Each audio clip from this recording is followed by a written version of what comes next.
There is 1.6 billion of people with disability in the world, which is 16% of the world's population.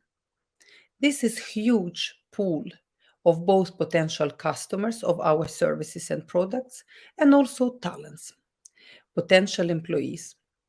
Unfortunately, this pool still remains untouched because we still don't understand what disability is and how to deal with disability inclusion in practice. I'm Evgenia, a founder of Spotlight How Diversity and Inclusion Agency, and this is Spotlight Community Podcast. Today we will talk about disability. What is disability? Why it's important for employers and organizations, both public and private, to know it and to deal with it, and how to do it in practice. With me today, I have two guests from Me Alla Matia NGO. It's a Greek NGO which was established by people with disabilities, and they are active advocates, trainers, and consultants, and working under the logo Nothing About Us Without Us. And one of the speakers is Thalia Kiousi, who is the head of inclusion programs at the Me Alla Matia NGO. She is also a trainer for wheelchair users, guide for visually impaired, and she's been trained to become a Greek sign language interpreter. Thalia is also co-founder of Career Signed, organization working with vocational education and career guidance for disabled people. The second guest is Christos Meletis, who is a long-distance road race athlete, participating as a wheelchair user. Christos is a social worker. He has a degree in social work, and he also has an account in social media called Captain America, through which he informs about the issues related to disability and documents his trips around the city. Christos is currently work as a motivational speaker for Me Alla Matia NGO. Thank you for being with us. If you like this podcast, please share it with your network and like and comment, because your support means a lot to us and it also helps us to promote our work with inclusion and diversity in Sweden and in Europe. Thank you. So, hello, Christos and Thalia. You're very warmly welcome to this podcast. I'm really happy to have you and Me Alla Matia here with us today. So we will speak about disability from the first source, people who are working with it and people who have disability themselves. So we will understand and deconstruct it. So let us start then with term disability. What is disability and what can we say? How can we talk about it, about disability? Because it's quite infected sometimes. What shall I say? Shall I say disabled person or person with disability? How to turn to be politically correct but still correct? So let us maybe deconstruct the term first. Christos, it's a question to you. First of all, it's an honor being here. I mostly advocate for the biopsychosocial model of disability. I think it might be prevalent in Sweden as well. I'm not sure about it. Mm. And according to which, disability means limited participation in society for a person with a long-term impairment. This model distinguishes between disability and impairment, with the first term, meaning disability, describing the limited participation in society that a person with a long-term impairment is experiencing. On the other hand, the term impairment is used to refer to the actual attributes that affect a person, Mm. such as the inability to work or breathe independently. The factors that can affect the social participation of a person can be not in that specific order. Impairment implications, meaning that the actual body impairment and its side effects can make the person unable to function in the way they want. For example, if someone experiences pain, implication like I don't know, a disease caused from their impairment. And the second factor is the psychological state of the person, meaning that the impairment and its side effects can psychologically affect the person and hinder their ability to participate in society. I would like to add to that, of course, the social exclusion that we will talk after the second factor can also greatly affect the psychological condition of a person. And last but not least, social exclusion, meaning that physical or attitudinal barriers restrict the person from freely participating into society. I think we can think of many examples: accessibility issues, uh, disablism, ableism, all these attitudes and like physical barriers that can restrict a person.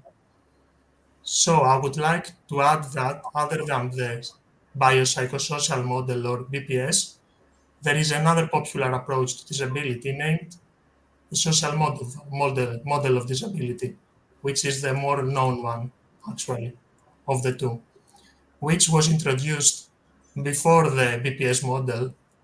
The social model distincts between disability and impairment, but describes disability as social oppression and Mm. attributes as the main reason for the exclusion of disabled people the refusal of society to recognize the rights of disabled people, enforce them, and make the required so that disabled people can be included in everyday life, live with dignity, and explore their potential. So you asked me what is the correct term. For example, disabled person, person with disabilities. I use both actually. Hmm. It's interchangeably because there is a big part of the disability community using the one and another big part using the other. For example, people use the term disabled person as a way to celebrate their identity Okay. and to show that they are oppressed. Basically, that's more part of the social model of disability. This kind of term. That whatever they do, it's by being disabled. It's a very big part of their identity. That's why saying I am disabled rather than I am with disability, like an add-on characteristic. Sorry, Christos. Exactly.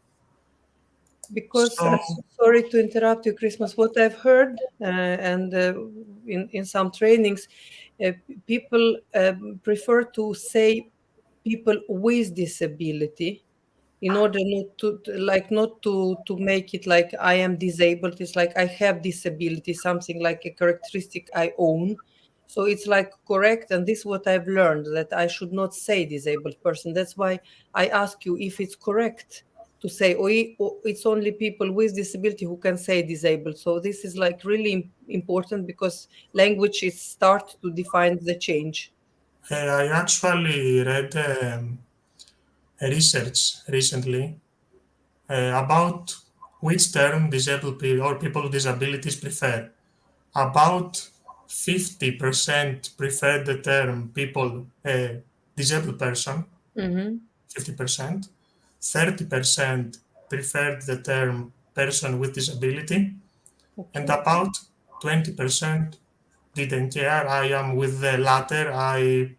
I'm fine with both, depending on the situation. Maybe what I want to emphasize, perhaps. Mm. I think it's important to, in order to be compliant, like if we talk in the corporate world, it's better if you see, if you search the politically correct term of your country.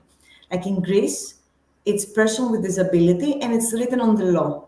So Mhm. whenever we have educational programs that are towards corporate environments, we say you have to use the word person with disability, and this is the law, and it's written that way. and that's it.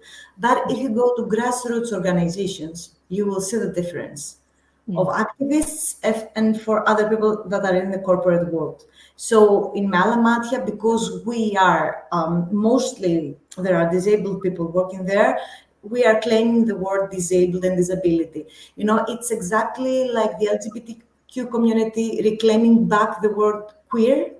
It used to be a bad term and they turn it around. This is what disabled people are doing now. So for me, the European term is people with disabilities. This is what is used in papers, in programs, etc. In Greece, it's people with disability, not plural.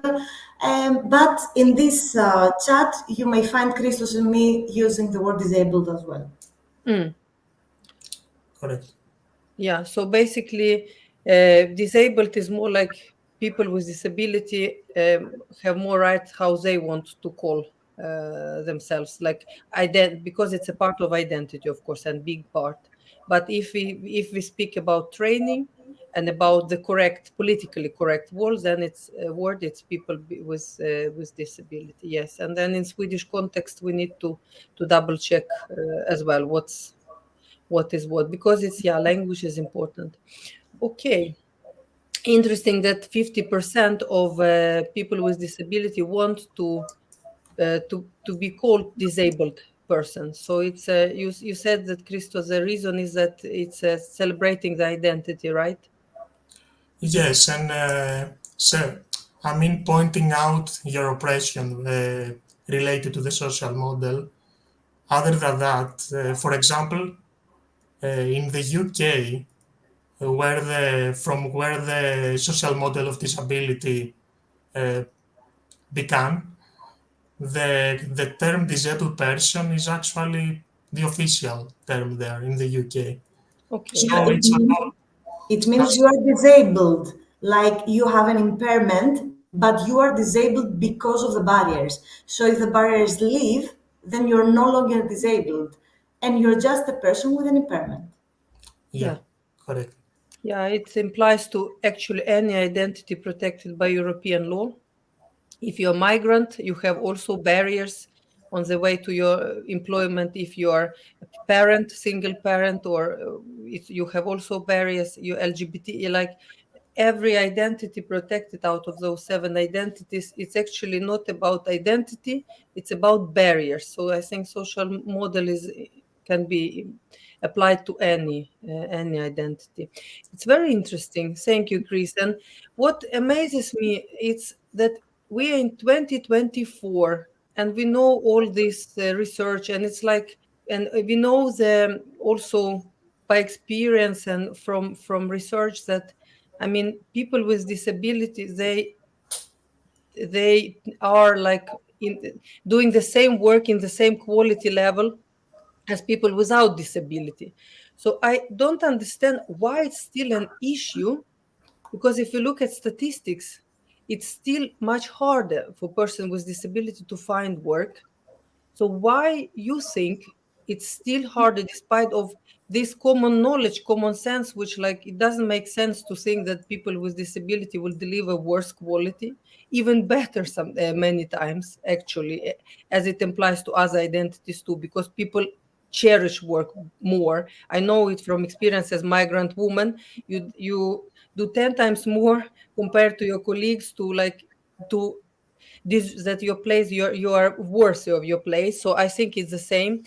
Why, knowing that, and also all these laws, European, national, there's so many protecting people, why it's still statistics doesn't collaborate well, why it's still such a difference?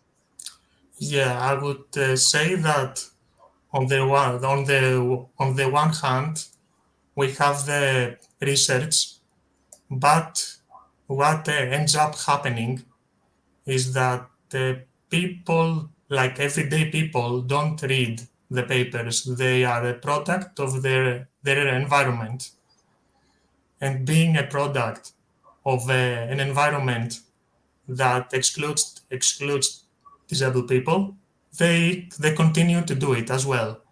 For example, you mentioned laws or regulations. Mm-hmm. Many of those laws and regulations are not in effect in Greece, for example. There is a law regarding changes that have to be made in order buildings built before 2012, excluding residencies, can become accessible, and every March the deadline keeps getting postponed year after year, and that's what's going on for the past 9 years. So you have regulations that on paper are okay, are working well, but they are not being implemented and they are not enforced. So basically, our right to participate in society as disabled people keeps getting postponed.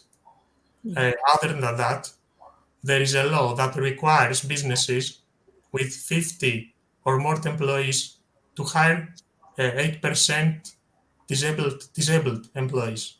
Oh, But if businesses don't comply, there are not any penalties. So actually, this law is just a suggestion. yeah.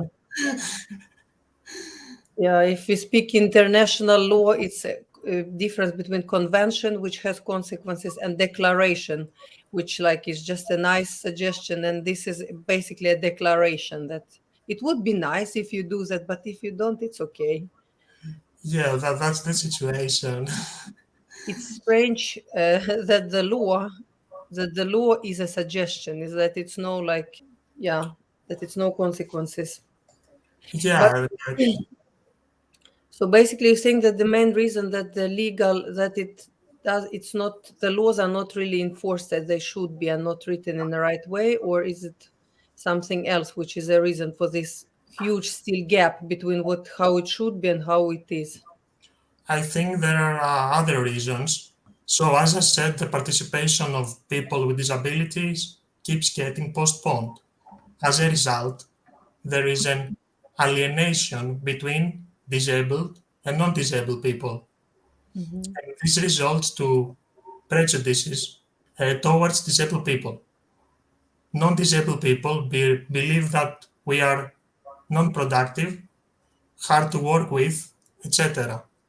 And of course, those are prejudices that employers have as well. So, what I mean by that, um, if you cannot participate in society, in the workplace, for example, people don't know disabled people, and for example, misconceptions find a way to flourish when the people see us as aliens, basically. Mm.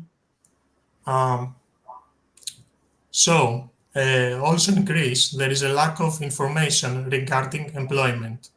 For example, if I Google Sweden people with disabilities employment, I will find a lot of information regarding disability rights, procedures, etc. If I Google in Greek about similar information in Greece, the results will be very, very, very limited. Like, probably I will, not probably, I will find some laws, some legislation that it's not very accessible to many people. So this information in that way is not very accessible. And I can guess there is lack of information both for people with disability who want to claim their right, but also for employers who maybe want to do right, but how to do it and why, it's also missing. Then it's both sides, right? Yes, yes, of course. Yeah. Um, I remember even like as a disabled person growing up, there is no information about your future, about how it could be. Only like you see only the barriers Yeah. and no information, sadly. Um, on that note, I would say that Greece doesn't really support disabled people working. That's a harsh statement. But first of all, there has to be a great change in accessibility so that people can get out of their homes and go to their place of employment.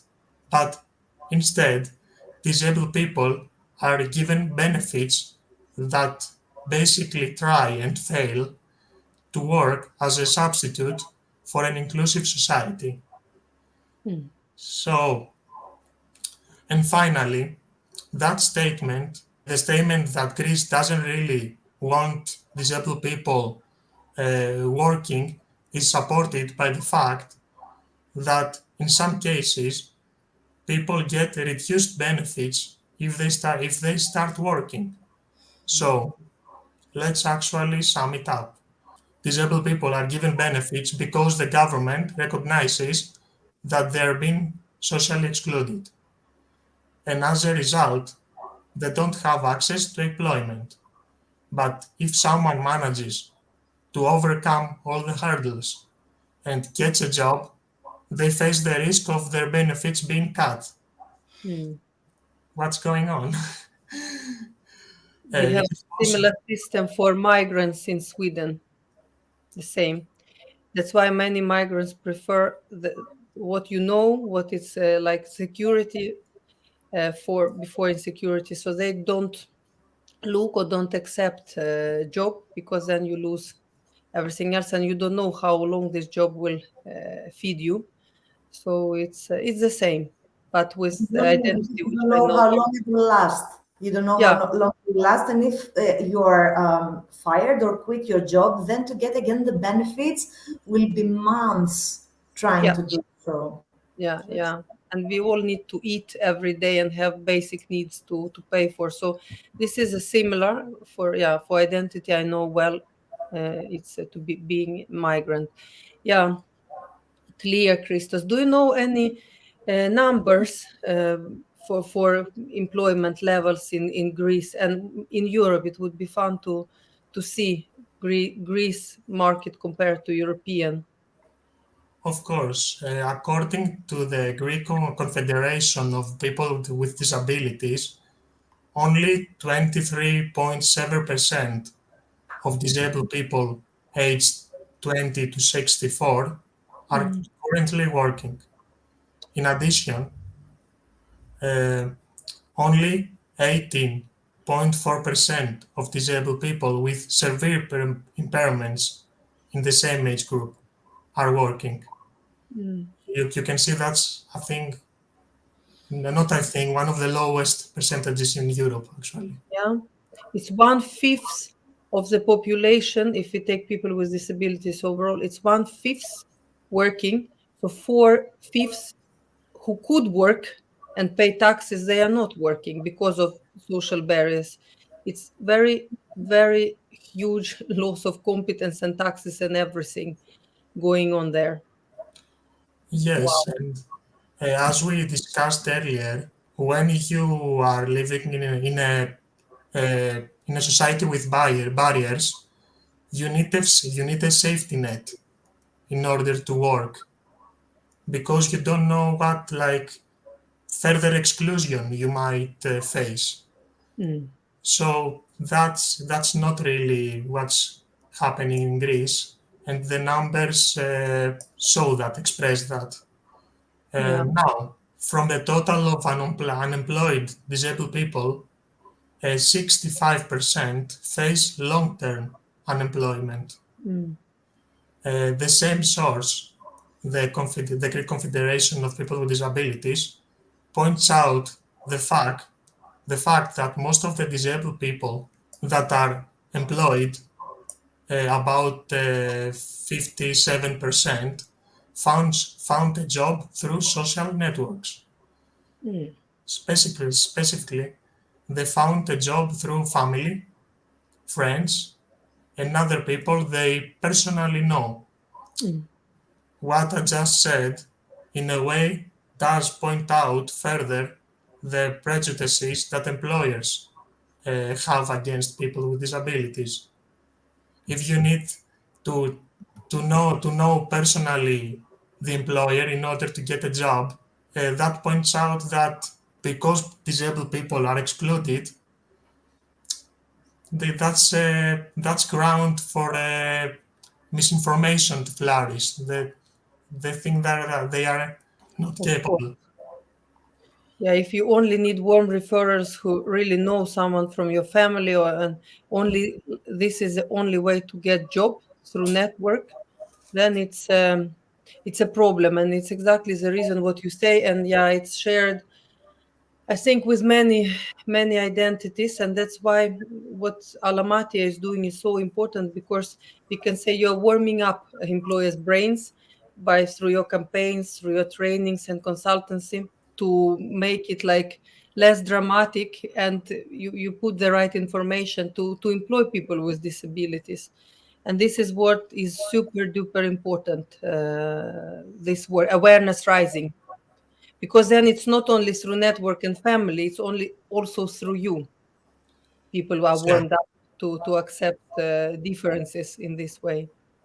exactly, and that's the way that the vicious cycle of exclusion can end.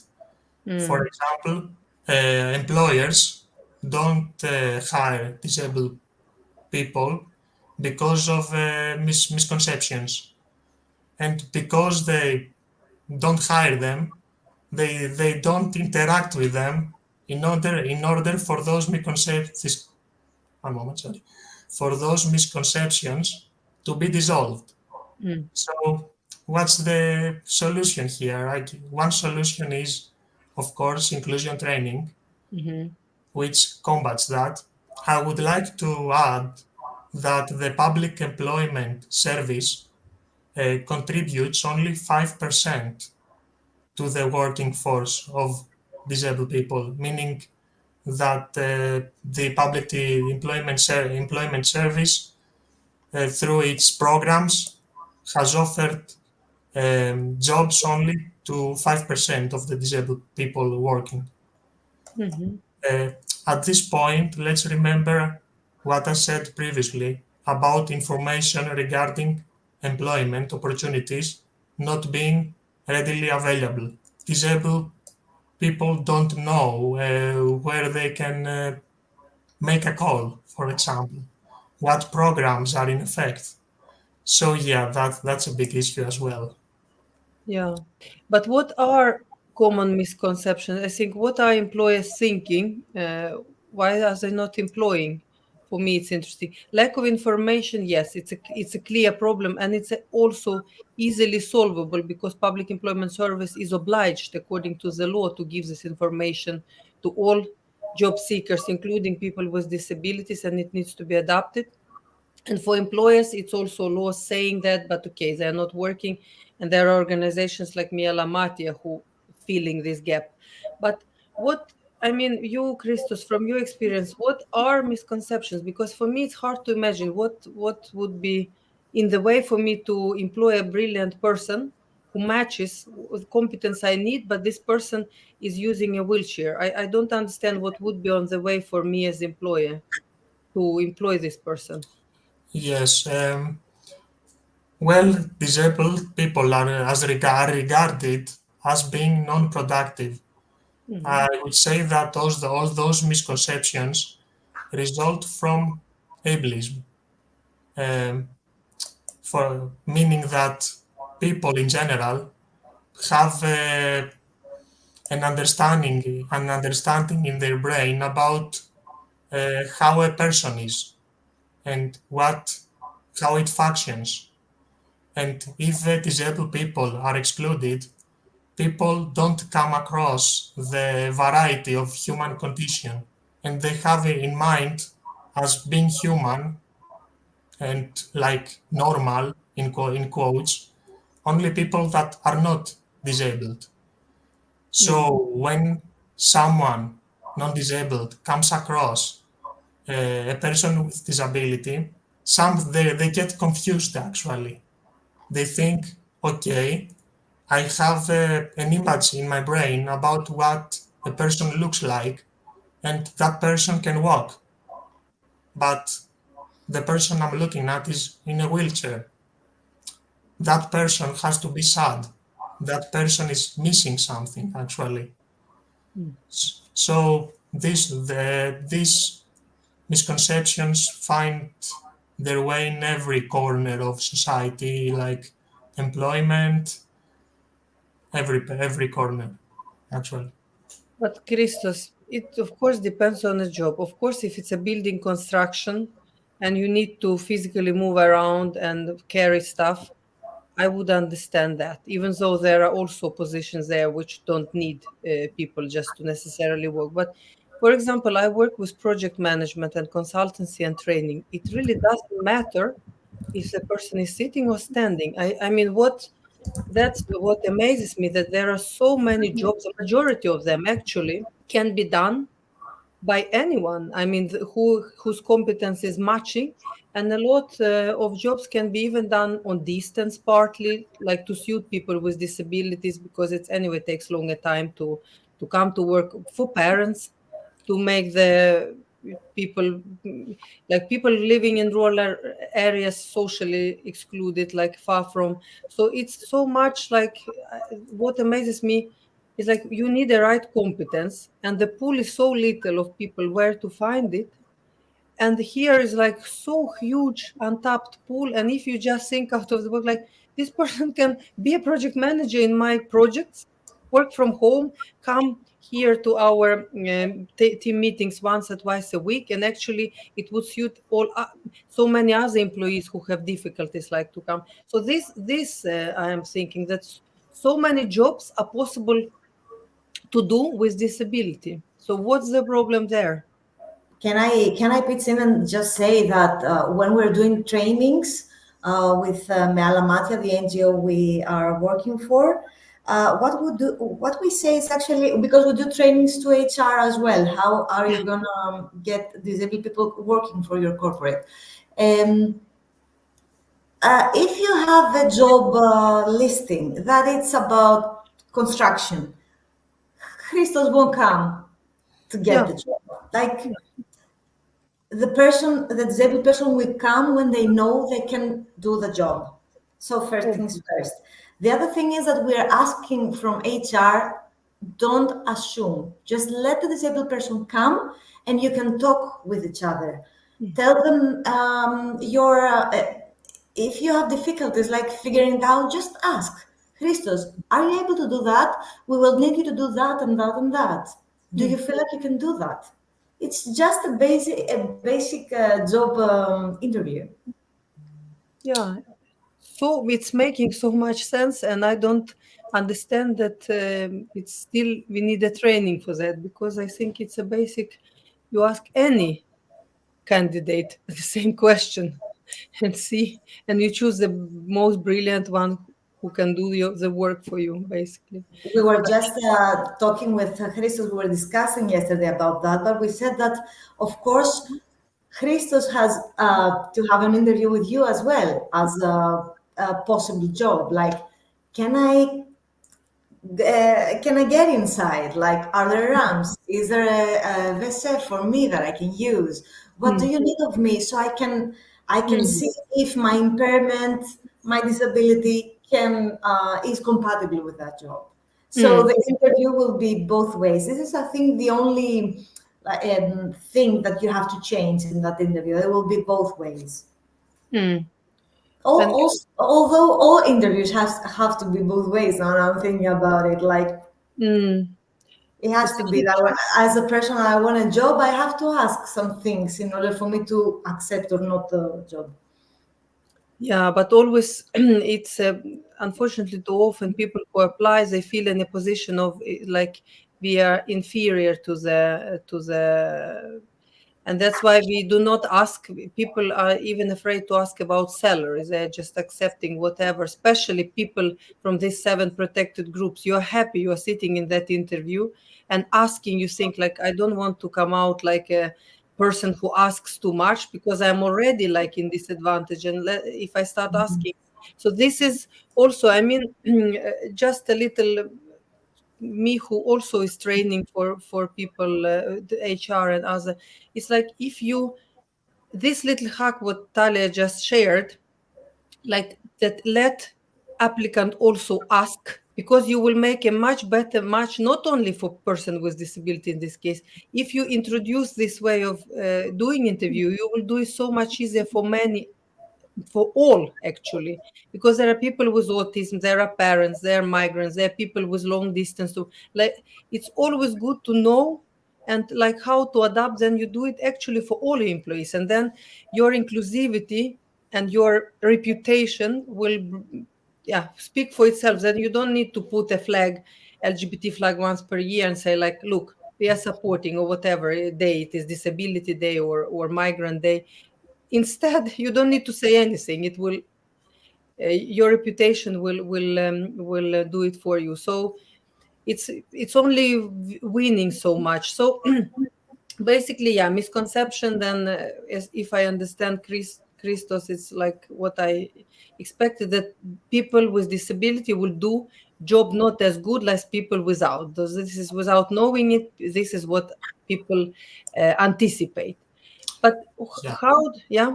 Uh, how do you, Talia? You started to share your how you work in Me Alla Matia, and this is one of the training tips. Is it some other way also you work with these misconceptions concretely, because it's awareness? But how do you work in practice to put a hole in this balloon of misconceptions? So Me Alla Matia is a non-profit organization. It started about 2018, but it started from disabled people claiming inclusion, but in wanting to keep the international motto of disability: nothing for us without us. So we try to battle the anti-representation of disability and disabled people in the public sphere, like everywhere. Jobs, cultural events, whatever, you just name it, and we are there claiming for more disabled voices. So we are trying to battle those misconceptions in many ways. First of all, the educational programs. We go every day to schools.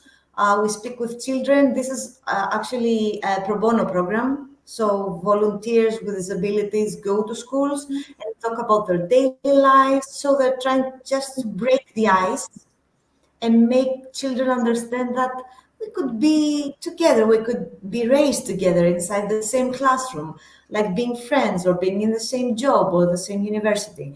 And how we do that pro bono? We go to the corporate world, and there we have trainings for corporations regarding inclusion, inclusion in the HR, inclusion in every aspect of the corporate world.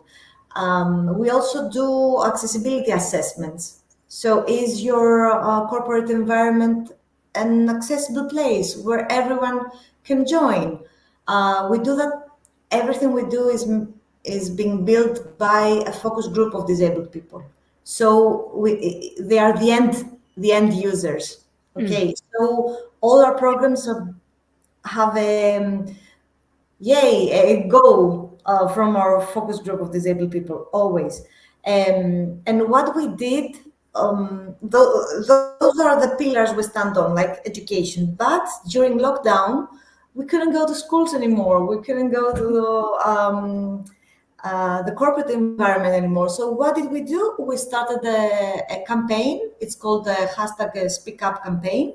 And we had disabled people filming themselves on doing daily tasks, like a blind person reading a book, or a person in a wheelchair using their car, etc., etc. So this campaign now has over 200 videos and over 17 million views. So we try to battle those misconceptions, like wheelchair users don't drive. Oh, but see, some Oh. of them can drive. So blind people can only answer phones, and this is a job they can do. No, see, we have those 10, 20 videos of blind people actually on their work doing amazing things. So we have meallamatia.gr, which is a portal, and through there we have all those educational videos. There are short videos, like a minute long. So we use those videos in our educational programs to battle those misconceptions. And I think we've done a really good job. And the feedback we're getting is that, from the comments below, like, Mm, wow, I didn't know that. What? So we're keep on trying. Social media is the future.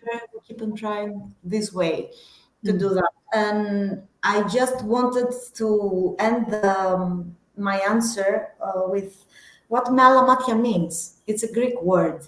Okay, our employee is Vangelis. He's blind, so he's always using Me Alla Matia, which means with another point of view. mhm, How would you like to see the world? What can we do to change the view of the world? mm. It's both beautiful. It sounds for foreign ears when even if you don't understand, it sounds like a song, Me Alla Matia. It sounds like a bouzouki song for me in my ears. It's very beautiful word, but it's very strong, strong word as well. And yeah, I really like when we made this masterclass together with you. This for me it was something. Nothing about us without us. It's a very strong when you take back the power, like for this social, what Christos described at the beginning, the reason for that things don't work is social reasons, and then it needs to be social ways to take back this power. And this Imagine, sorry, I cut you. Please no, it's continue. okay. Imagine that the past 5 years or six, I don't remember, we've talked with over 45,000 students in schools. Mm. And with companies, we have trained over, I think, 13,000, 12,000, somewhere over there. So we do that daily. We go like we kept that 1 hour to talk with you now, and we're very happy. We're in this podcast together, and then we're back to educating people about inclusion. I'm very grateful for this hour. It means a lot because the greatest asset is time at the end of the day. And Talia, it's interesting for me, and maybe Christos, if you're also training, what reaction do you see when you train employers? Is interesting when you come and you tell all this and you do the training before and after. What are they saying after your training? What is changing in the brain of this awareness rising trainings? From my point of view, I would say that people loosen up a bit uh, Hmm. after a training. Some things that might be like they're not complicated. Like, for example, ask someone if you want to touch him, her, them. That's not like the very complicated, but people need to hear it because, as I mentioned, in many cases they don't see disabled people as humans. I don't. They see us as something foreign, Hmm. and it's not their fault. It's what happens to every group that gets excluded. Uh, not only disabled people. So they relax. Some things click in their brain, and yeah, I would say that. This is what we're trying to do: break the ice, break stereotypes. We don't want you to have a manual and then know how you will use a disabled person. Christos Hmm. doesn't come with, instructions on his back. So we don't give instructions. We just bring disabled people in the front, we give them the mic, and then everything just falls in place. Like you say, okay, I could Hmm. imagine like having him as my colleague. I could, okay. Oh, see what he can do. It's as plain as that. Yeah.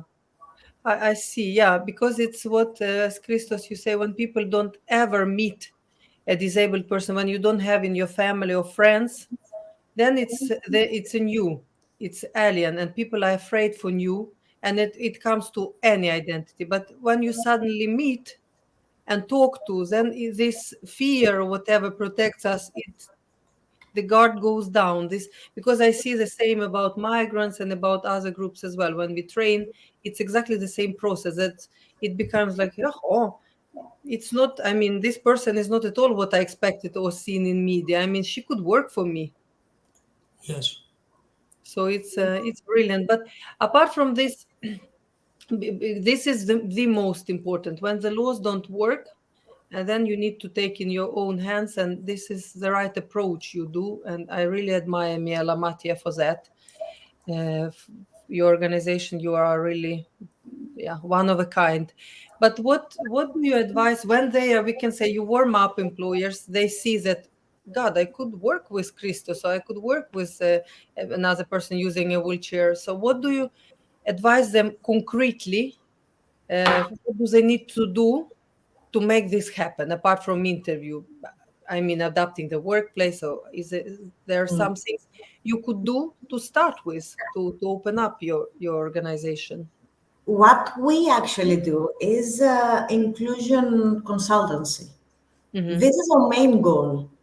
But Yeah. most people, most companies don't know they need that. So you have to start with trainings first. Yeah. But when we got someone getting interested, what we do is we go together and build a strategy. So if you have a company, find organizations of disabled persons around you, organizations that are accepted by the community, and just ask them. You have to do this together. You cannot do it on your own. This is what we established in the beginning. Just ask disabled people how you're going to do that. Take the organization and together find the needs in your company. Do questionnaires. Ask your employees. Ask the managers. What do we need? Take feedback, lots of feedback. And then with the organization or an accessibility consultant, an inclusion consultant, set your goals. Like in 2030, I will have so many people, so many disabled people working here, or I will be fully accessible, or I will have one, two, three, 10 accessible products. So set goals. And then, as you said, your whole strategy started start to building it or not building it, actually doing it, make it real. So enforce your accessibility, both the structure accessibility, but also your ψηφιακή. Christo, help me with my English. In digital. Digital accessibility. Yeah. Everyone finds you, find your website. Can everyone access the whole your whole site? So after you do that, whenever you build something new, you have to remember to keep a universal design in mind. Like everything is in Google. Will be everyone be able to use it? Will everyone get the message? Um, Consult, adapt, include everyone. And then when you do that, there comes the trainings. You have to train everyone from head Mhm. to toe. First the managers, first you, first the head of the company. So you get to have an inclusive mindset. If you have an inclusive mindset, then you can give it to your employees. So the trainings must keep on going. And then comes the HR. How are you going to make your company more diverse? How are you going to make your HR have more diverse hiring? And when you do all that, I know it seems like a long trip. It is. It's long, it costs, but it's cost effective. We'll talk about it later how it's cost effective. Mhm. And when you do all that, please remember to communicate everything. We won't know that you are inclusive, that you are accessible if it doesn't say so. So keep in your website like a big disclaimer of your values, that we are a company that we strive to be inclusive. So we do that, that, and that. We have set our goals, and by 2030 we'll do so. And then give me a channel to communicate with you. Like as Thalia, just send you my feedback, what I think about, or what I've heard about you, or I've tried your product and I found out this or whatever. Have always an open channel with the world around you. And the last thing I wanted to say here, just very fast building like a draft inclusive strategy, your marketing.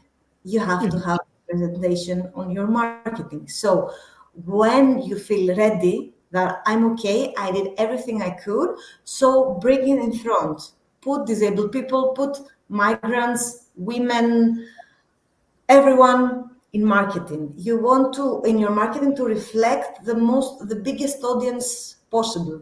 And what? I read a survey in marketing, only 1% are the people with disabilities. So the representation of people with disabilities in the marketing area is 1%. So God, yeah. And don't forget, so many people with disabilities are consumers of your business and buyers. And if it's only 1% who represents, how much money you lose of not including people with disability on your marketing is like a lose-lose for everyone. It's amazing. So basically, you are talking, if I correctly, I'm listening to you as DNI, diversity and inclusion mentor.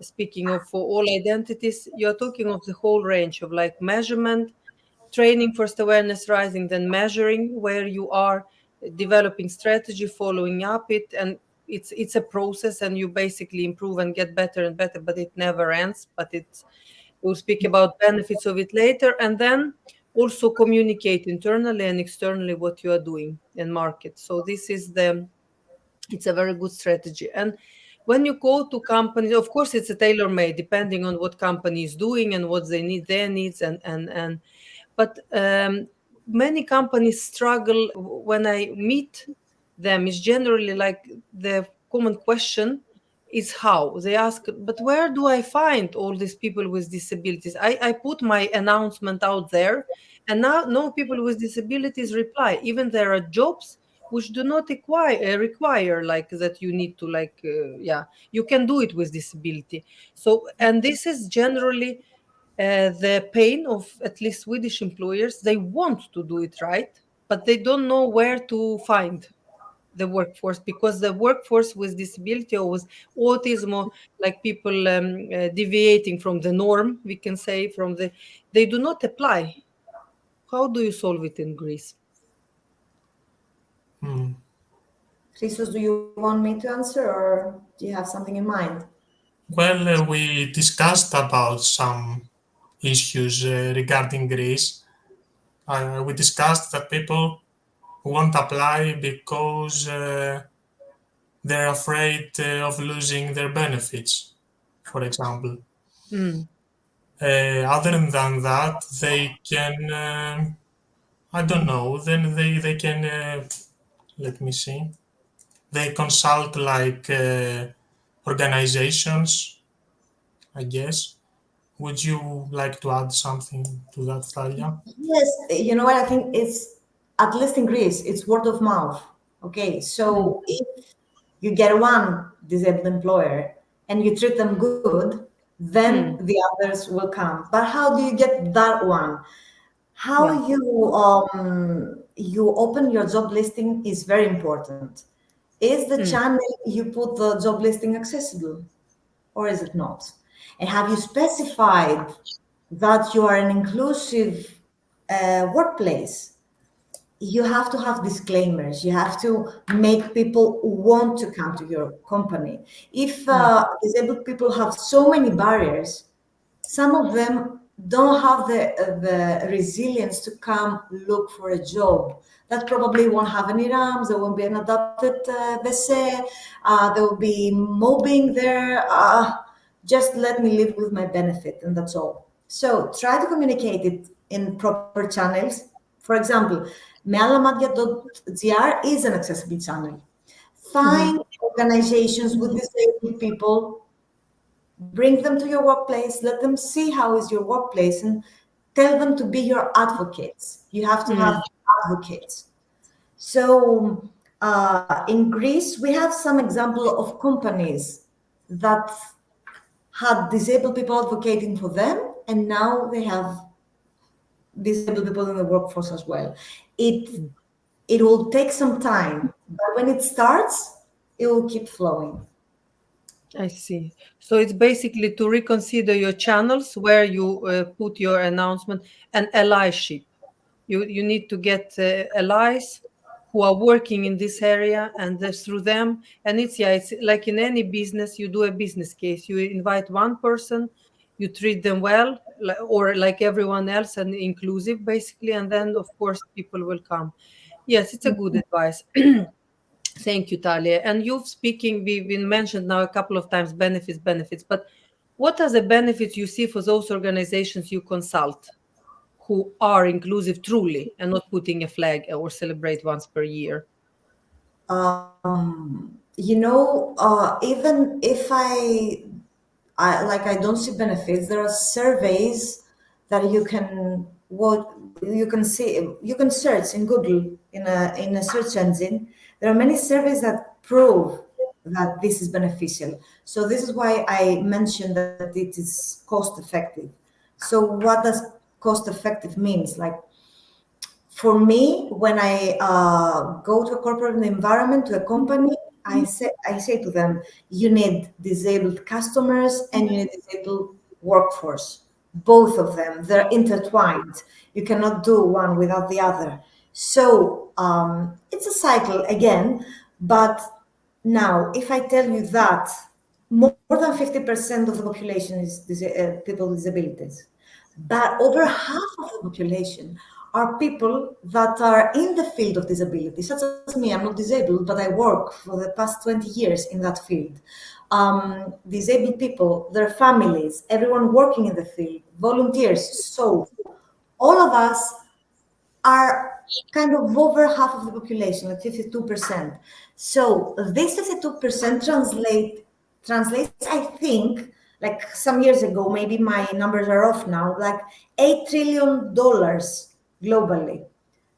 In the UK, they call the disabled pound, they call it the purple pound. And they strive for it. They want it because, as you said before, an untapped workforce pool. Now we have an untapped pool of customers that have money, but they have nowhere to give it to. And they're loyal customers. If you treat them right, they will come back again, even if you're not the cheapest choice. What I'm saying now, it's through surveys, okay? It's not made up. So surveys say that of that 50% of the population, almost 75% of them took their business somewhere else when they realized that there's no inclusion happening here. And we don't talk about like universal inclusion. We talk about little things like a ramp, someone understanding, having a braille menu, small things. We took our business elsewhere. And there's also an amazing quota that says that 91% of the consumers, all consumers, 91% prefers to shop in accessible sites, websites. Can you understand why that is?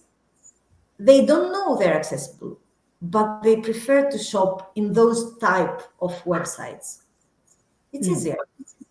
Accessible Yes. websites are easier to manage. So 91%. So you want someone to www.meallamatia.com. Do you want them to type that? Then make it accessible, because it will be easier for 91% of the consumers. Facebook once said that their videos are watched on mute with no voice at all by 85% of the users. So get subtitles for your videos, not for the deaf people, which are like 4%, but for the 85% that will watch the video on the bus, on their work, in their library, when someone else is sleeping. So you start to understand that accessibility doesn't mean disability only. It's for everyone. And how you open up to a disabled customer? If you have disabled people in your workforce, then they know better your new audience, the disabled audience. Mm. So please make your workforce diversified, because surveys say that, let me see the numbers, that inclusive and diverse working environments contribute to overall productivity growth and are 2 times more likely to achieve or exceed the economical goals, 6 times more likely to be innovative, and 6 times more likely to effectively anticipate change. So if your workforce is only cis straight white males in their 30s, then your audience will be only cis straight white males in their 30s. If you put Mm. inside more older adults and younger ones as well, if you put inside women, people of color, migrants, disabled people, so you have a multicultural and more diverse workforce, and they can reflect your new audience. And it's better. The surveys say that, not me. Yeah, yeah, because it's obviously surveys and research. It's a hard data, which is hard to question, and it's actually what you are reading now, Thalia, and telling. It's well known, and it's McKinsey and all others, these huge institutions who make these researches and measure. So this is all like numbers and measures per country, European, worldwide. So that's why I asked Christos at the beginning why it was still an issue to employ people with disability if this research is so well known, because like it's hard to close your eyes for. So basically I my last question was for Christos, like why legal compliance only to comply with the law was not enough. And you answered it partly, Talia, because all these benefits are obvious, but maybe you, Christos, want to add something to the discussion too. Well, yes, of course, we discussed already that legal compliance has to exist and be enforced in the first place. For example, we talked about laws and deadlines that are not that should not be pushed further and further, and of course, penalties should be strict in cases that these requirements are not met. So, even if the appropriate legislation is in place, we have to aim higher, and it's in the best interest of society, as we already discussed. For Mm. example, in some cases, disabled people are hired uh, according to the law, and their needs are met, but they are not trusted to be productive and take responsibilities. Uh, that is a case of prejudice that and legal compliance doesn't completely solve this issue. And that's one more reason why inclusion training in the workplace is so important Mm. to to iron out all the misunderstanding that exist. Mm. People with disabilities demand equity and uh, opportunities in the workplace. We need to see more disabled people in position of responsibility, as we already discussed. Yeah. Disabled people's voices and feedback should be heard and taken into consideration. And finally, it's crucial to integrate accessibility and inclusion, strategic planning, and sustainable development so that we can combat social exclusion at its core, like in every part of a government, not only in the workplace, because uh, misinformation, it's a chain reaction in many instances. So we have to implement inclusion in every part of the society. Thank you, Christos. Well said.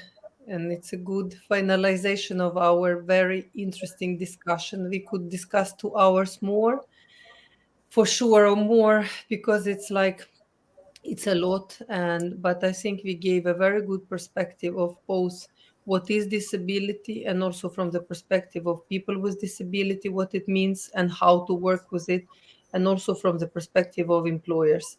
So, and we have a master class also with Me Alla Matia, and with how to do it in practice. It's like a checklist, which we like if you want to start working already now, like a training.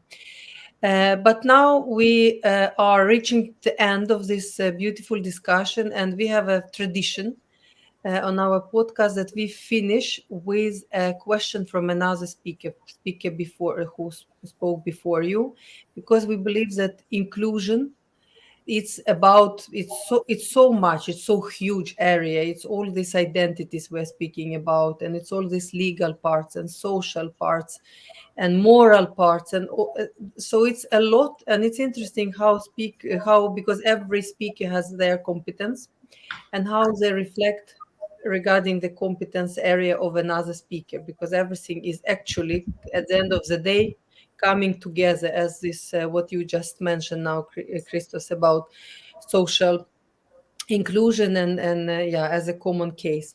So previous speaker spoke about cultural inclusion, and because she has the identity of she's a migrant, and she spoke about that, and it's very close to actually what people with disability in regards to law and barriers meet. And she spoke about culturally smart workplaces, how to make your workplace yeah, to accept more migrants and to use it as a workforce for win-win. So what do you think, and her question to you was how to deal with these cultural smart workplaces, integrate to make them culturally smart, but without tokenism, without relying too much on quota, because this is unfortunately the case when companies start make their first step in that direction. So how to avoid tokenism but still be culturally smart organization in your opinion? For me, the only way is to include migrants in the decision making. Hmm. Just get a migrants organization, but a grassroots one. Okay, not like an NGO that is worldwide. And get a grassroots organization and ask them, please join the table with us, and let us hear from you. What should we do? This is the only way to avoid tokenism, as you said. Then everything will come. Hmm. Yeah, Thank you. I agree definitely with what Thalia said. Uh, yeah, just consult people and ask, I guess. And hear them. Don't just ask. Like, let them understand that they belong there, and they have all the time to tell you, and you will listen. And replace migrants with disabled people, with women, with queer people. And it's exactly the same as you said, Jenny. Hmm. So basically, Alamatia's motto saying nothing about us without us applies to any group identity with different identities protected by the law. This is what you are saying. To tell you the truth, an activist from the USA once told me, nothing without us. Not even nothing about us without us. Nothing without us. Because Nothing. we're part of the human diversity. Yeah. That's it. God, I get chills now. It's so beautifully said and so wise words. Thank you very much, both of you, Christos and Talia, joining me on this discussion. I think I became a bit wiser myself because I don't know this identity too well. I just know about it. But I think I've learned a lot today from you. And I hope people who are watching us, both employers, people with disabilities, or general public, also learn something new about this identity. Thank Uh, you, Jenny. And we want you to know that you can find us in social media or in our website, wherever you like. If you have a question, just bring it on, and we'll do our best to answer it. It's our vision to for us to all be together. It's not a job for us, just a job. So just pop up your question, and we'll figure it out from there. Thank you. Yeah, from my point, thank you for having us. It was a great experience. Thanks a lot. Thank you, Christos. Thank you. Thank you for sharing. all your insights and wisdom with us. So, and have a great day, all of you who are listening to us, watching us, and also Christos and Thalia. And say hello to Vagelis from me. I'll do so. Bye. Bye. And Bye. I hope I come to Sweden again. You're very welcome, Christos. Bye. Bye. Bye.